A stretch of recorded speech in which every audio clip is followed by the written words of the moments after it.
Ruby is red hot. Shangela adore Funko Pops. We need to talk about AJ and the Queen. Also, check your local Hot Topics or Funko Pop stores. Shanji Angie and Adore Delana Lana are in there now. And they're cute, right?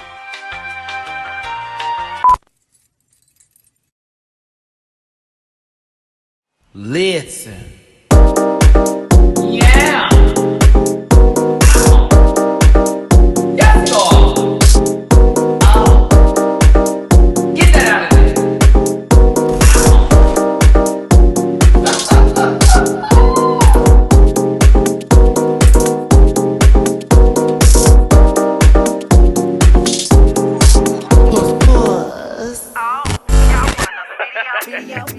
So AJ and the Queen. RuPaul said, I'm going to give y'all a show on Netflix based on nobody's life. And we're going to take a road trip. And we'll either get 1 or 2 seasons out of this. I don't know. But let's get into AJ and the Queen. And then I'll give you my top 5 reasons why I think you should watch this show. And why I think it should be renewed for season 2.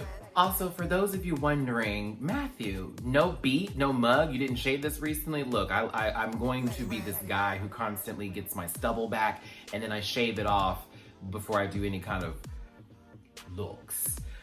But AJ and the Queen, let's talk about it. So RuPaul's retiring, Ruby. So Ruby, played by RuPaul, is retiring from her gigs, I guess, or whatever, from this particular place that she's been performing at. And she's a legend for being out for so many years and performing for so long. So she's telling them, baby, I don't need y'all no more. I got my $100,000. I'm about to open up a new club and do my own thing. Bye.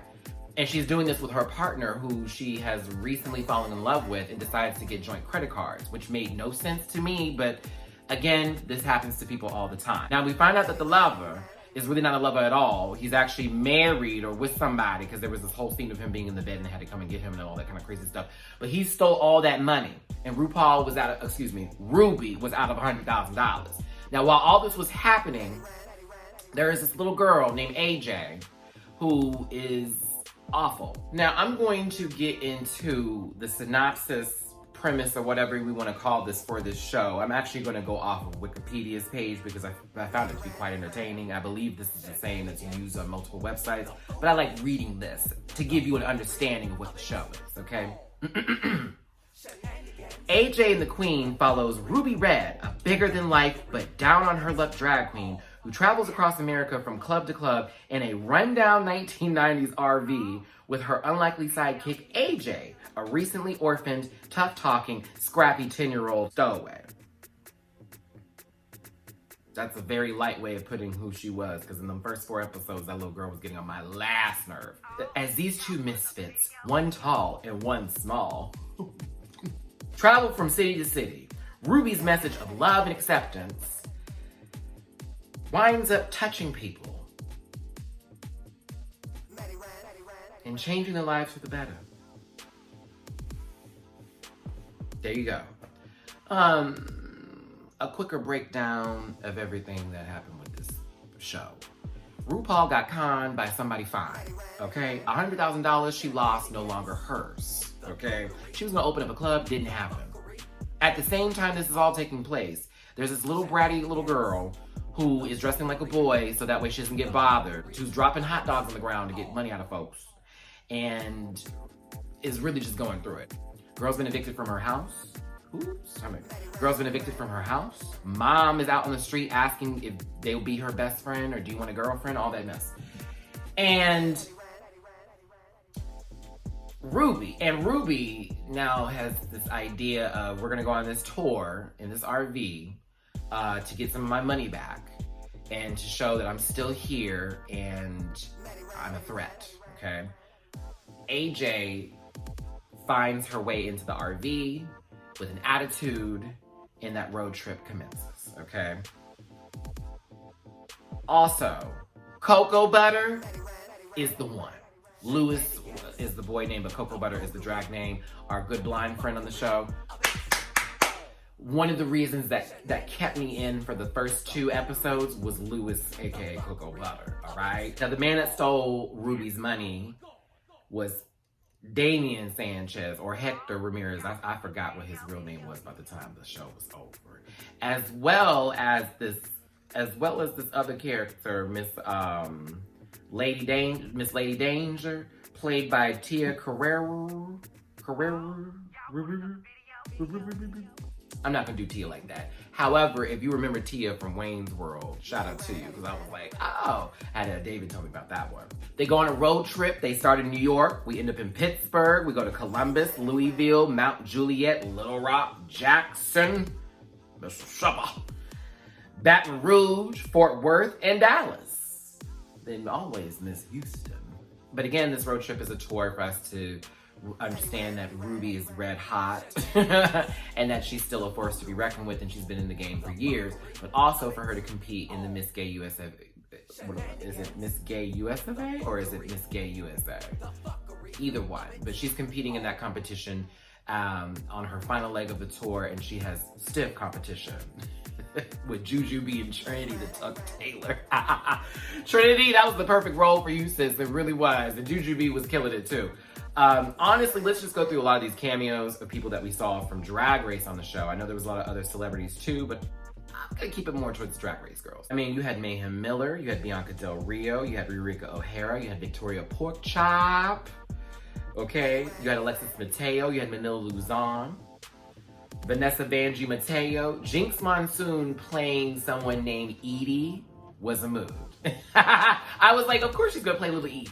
Of course she is. Katya played someone named Magda. Katya did a pretty good job too.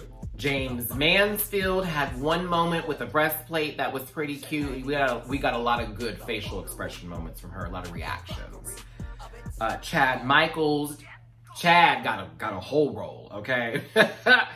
Mariah Paris Balenciaga, you did that too, sister. You did that with Kennedy and J. Jolie. Kennedy Davenport, for those who needed the last name on top of that. Kennedy Davenport had a lot of lines. I think Jade and Mariah also.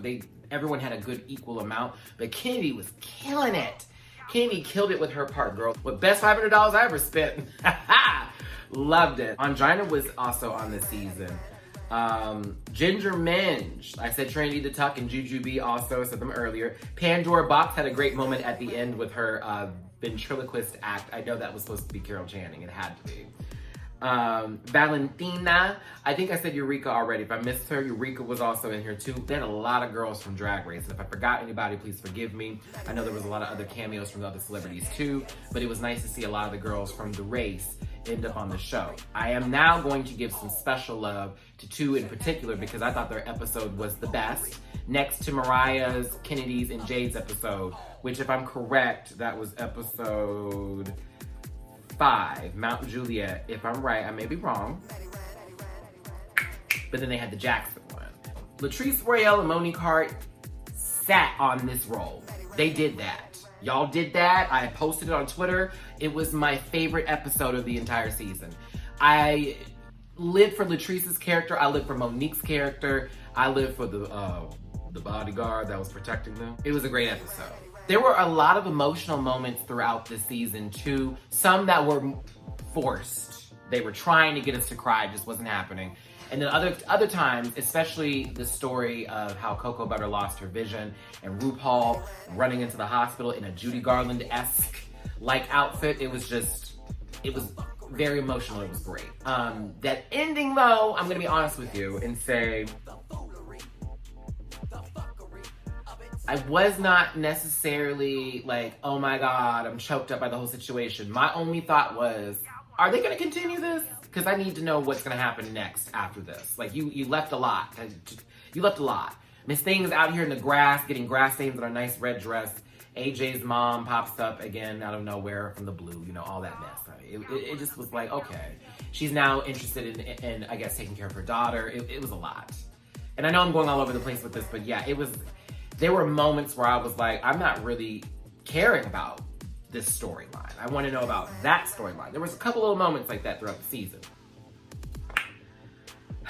I tried not to spoil as much as I could, but lies and deceit, there's a lot going on here. Lots of great lip syncing numbers. It was also nice to see Rupaul doing some choreography and not just be sitting behind a desk. That was really lovely. Honestly, I love seeing Rupaul behind the desk, but also it's great to see this side of Ru, because a lot of the girls that are younger don't know Ru from her performing days in the 90s and in the 80s. So it's like, here you go. Now you got yourself a blueprint. Hear a faint humming in the background? That is the laptop basically letting us know that it needs 2 fans to cool it down. And y'all are gonna be all right with that.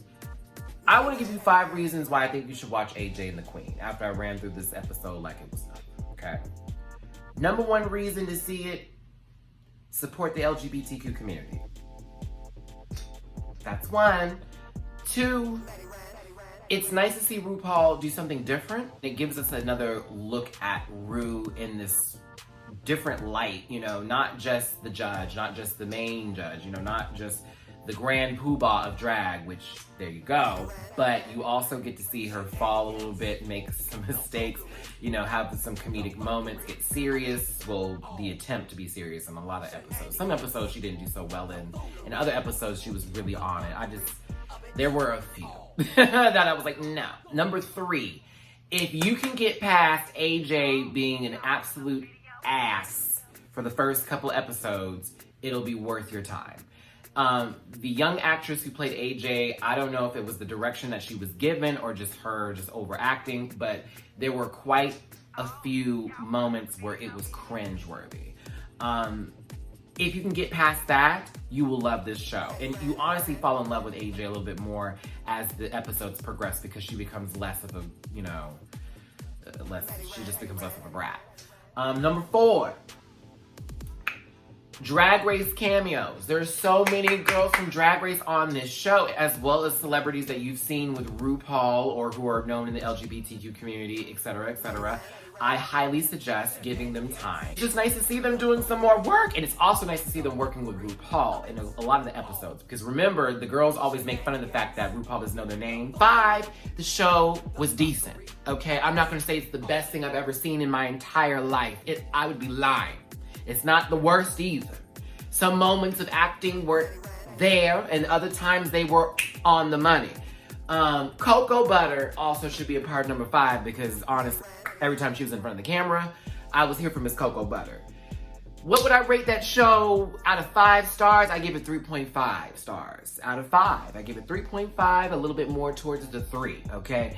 There's room for improvement with this show. There's a lot of room for improvement, but I enjoyed the kitschiness, the beauty that we saw out of Ru, because Ru was pulling out some stunning looks. I enjoyed the comedy. I enjoyed some of the sad moments that were there. I enjoyed the little push back and forth between her and her ex, and, you know, her watching Oprah on VHS, you know, all that bit. But it was a good show. It was decent. I liked it. I was here for it. But we need some improvements going into next season. I'm ending this video quickly. I apologize, one and the same, but it's your boy Matty-Rants. Hugs and kisses, my best love and wishes to you. Links downstairs for everything below. Don't forget those other videos I posted this week. I'll talk to you later. Bye.